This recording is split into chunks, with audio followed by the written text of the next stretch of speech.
E aí, rapaziada, bom dia. Aqui quem vos fala é Wesley de Oliveira Toledo.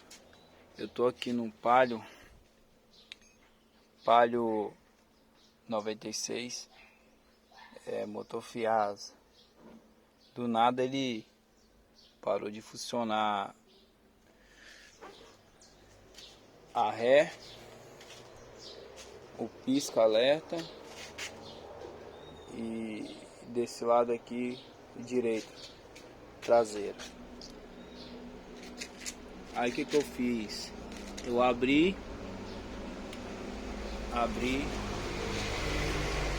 vi que as lâmpadas não estavam queimadas, nem os fusíveis lá na frente.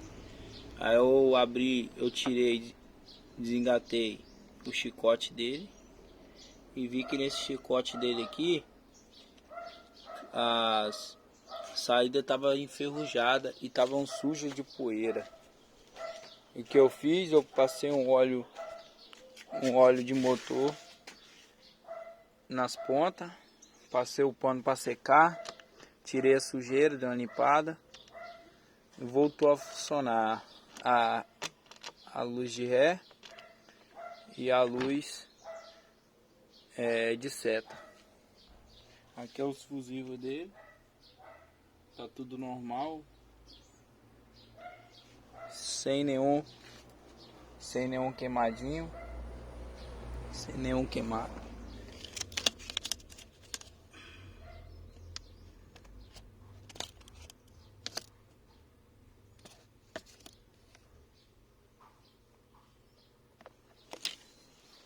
Aí eu vi que tava tudo certinho, aí eu não precisei mais mexer em nada. Eu peguei esse Palio aqui no começo do ano passado, no final do ano passado. Tá me dando uns trabalhinhos, só pouca coisa, trocar umas coisinhas aqui, outra ali, mas por causa mesmo do ex-dono, que era muito relaxado. Esse carro devia estar parado em algum lugar, em alguma oficina, há muito tempo.